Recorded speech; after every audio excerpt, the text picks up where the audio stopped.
Hello everyone, welcome back to the channel. My name is João and today I want to talk about movies and education.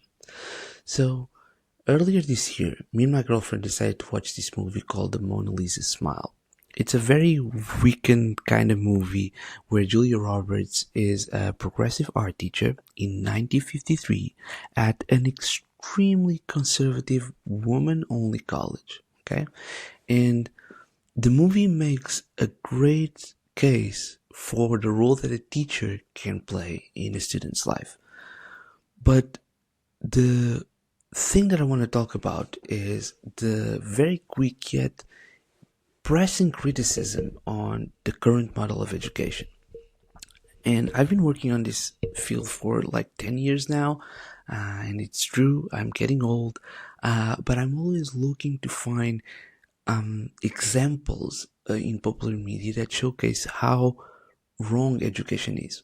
And so, in the movie, in her first class, she brings a couple of art pieces, and in order, the point being to help students understand and know the basics about those art pieces, historical context, why they are considered great art pieces, etc. And she quickly realizes that students actually already went through the full syllabus, through the full curriculum. They read the books, they memorized it all. And so basically her first class is like this 5-minute class before students go out into independent study. And in the second class, however, she changes things. So she brings a different painting, one that's not on the curriculum, and asks what people think about it. And suddenly, with no previous knowledge to hang to, with the principle that there was no right answer, students actually have a discussion about it. And in that discussion, they end up crafting their own arguments, articulating their own ideas, and sharing their own points of view. And suddenly, they're thinking about the art piece. And this, of course, leads to a rather insightful moment where students understand that discussions are a great way to learn, and they go on to the movie with those discussions about not only art, but your philosophy of life, basically. Um, and if you know me, you know that I work for a company called the Socratic Experience, where we teach students through discussion. So I know I'm biased around this.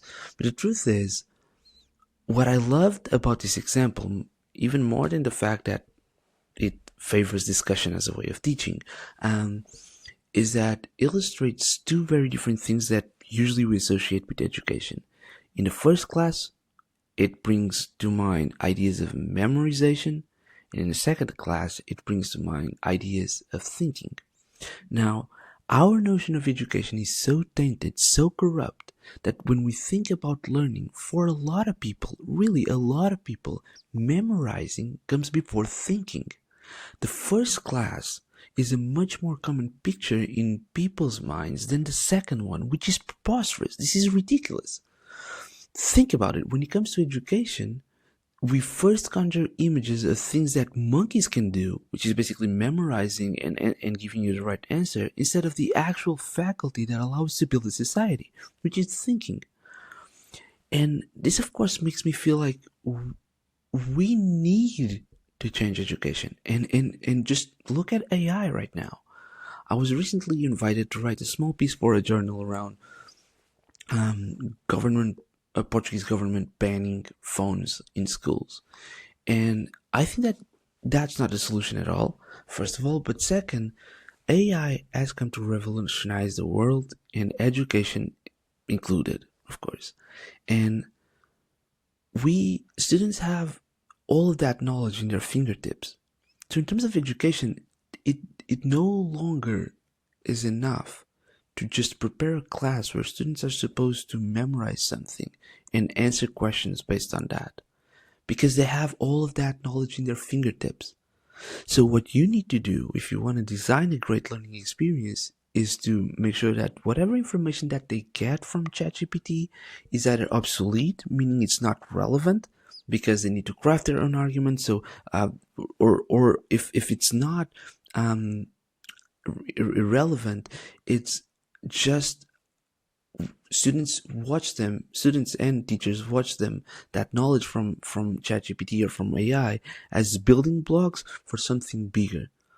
So students should be able to use AI to get the knowledge, but then in order for them to develop reason or wisdom, they need to use that knowledge and articulate it and combine it in a way that actually makes them learn and think. So that's why I feel like for the next few years, students and workers that are able to focus on their own thinking, that are able to focus on their own taste, that are able to articulate their ideas, that are able to grab this phenomenal piece of technology and use that information to come up with their own ideas, those people will dominate the future in not only education but workplace as well. So yeah, those are some of my thoughts on the Mona Lisa smile and education and AI. And yeah, if you like these ramblings on education and a bunch of other themes, please subscribe to the channel. I'm also sending the episodes of Limbo, my new podcast. I've tried to stop having boxes to fill in with guests. I'm way more open right now. So Limbo basically is a podcast where I talk about everyone under the sun that I feel will have an interesting conversation, because interesting conversations will lead us to a modern golden age. I haven't lost that North Star. It's still a great part of what I do and what I think about. So yeah, if you like this kind of content, please subscribe, and I'll see you in the next video. Bye bye.